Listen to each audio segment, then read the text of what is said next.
E hoje o assunto aqui é investimento. A gente está recebendo hoje Roberto Indec, que é especialista em mercado financeiro. Mais dúvidas? O Fábio Souza de Belo Horizonte escreve: Roberto, seria vantajoso vender um imóvel próprio de moradia, alugar outro para morar e aplicar o dinheiro da venda? Pergunta boa essa. Pergunta boa e difícil, na verdade, né? Por que eu estou falando isso? Porque, de novo, a gente vai entrar naquela sequência de respostas.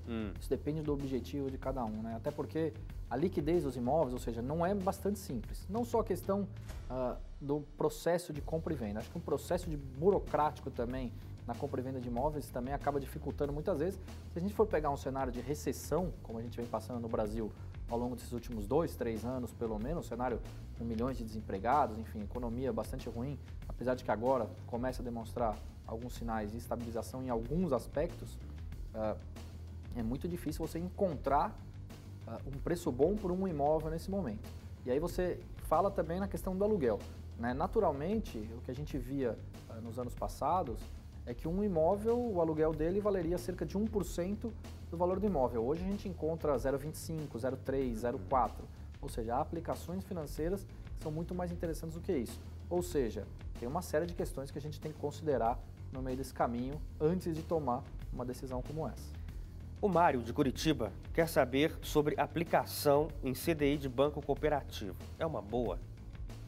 Olha, vai depender muito também das questões, por exemplo, de riscos. Quais são os riscos embutidos nessa operação dos bancos cooperativos, né? Vai depender muito das taxas que estão sendo oferecidas. Enfim, eu acho que quando a gente fala aqui de bancos médios e pequenos, as aplicações nessas instituições financeiras, a gente já encontra hoje para 2 ou 3 anos aplicações com rendimento de cerca de 115, 116, 117, 18 do CDI.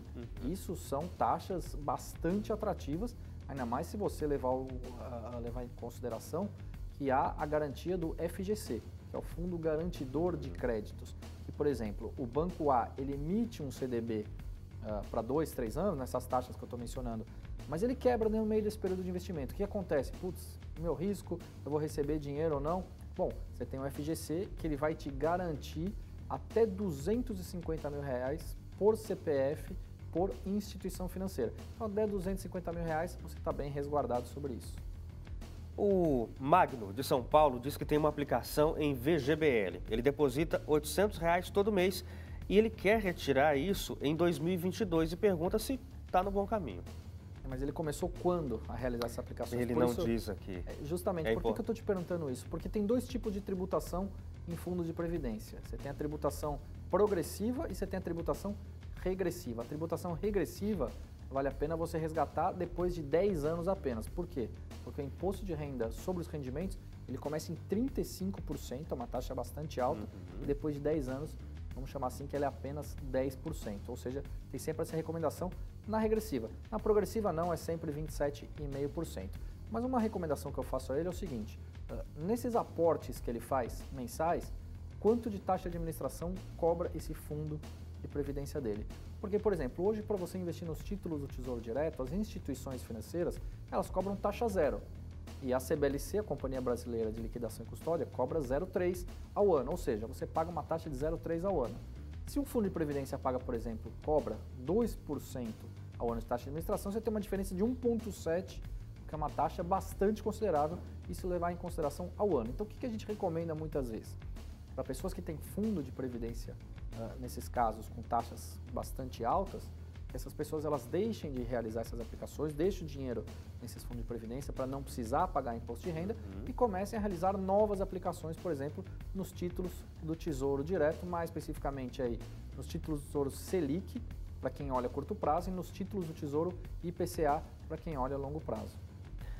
E o Wilson, de Cabreúva, em Fortaleza, no Ceará, qual que é a melhor alternativa, Roberto, para quem tem pequenas quantias para investir? 20, 30, 50 reais ele coloca aqui.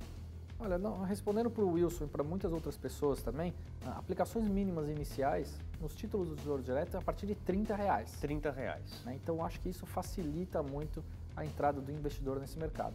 Agora, um ponto que eu acho que vale a pena a gente discutir aqui também são as taxas de administração. De novo, a gente sempre bate nessa tecla porque isso faz muita diferença lá na frente, né? Tem algumas instituições financeiras que cobram, por exemplo, 0,5% de taxa de administração para você comprar os títulos do Tesouro, mais esses 0,3 cobrados por quem vai guardar, né, por quem vai custodiar os seus títulos do Tesouro. E outras instituições é taxa zero. Então vale a pena aí uma recomendação, uma sugestão para o Wilson e para outras pessoas também. Roberto, a gente está quase acabando já o jornal. Eu vou fazer uma pergunta para você agora. Por que é que não chegaram perguntas sobre Bolsa de Valores? Eu acho que o público brasileiro ainda não está acostumado com Bolsa de Valores, né? Diante de uma taxa de juros bastante elevada no nosso país, diferentemente do que acontece em países desenvolvidos, como Estados Unidos, na Europa, próprio Japão, se você for levar em consideração, nos Estados Unidos, cerca de 30% da população hoje compram e vendem ações, ou seja, participam do mercado de ações, participam da Bolsa de Valores. Aqui no nosso país, esse número está praticamente estático em 500 mil CPFs desde 2009, 2010 e logo depois da crise de 2008. Ou seja, acredito que a gente tem um potencial de crescimento muito forte para isso. E com a taxa de juros permanecendo a taxas bastante baixas para os próximos anos, tem uma expectativa desse mercado crescer bastante. Por quê? Porque as pessoas vão precisar começar a buscar alternativas que tenham um rendimento mais interessante diante das taxas baixas de juros. Muito bem.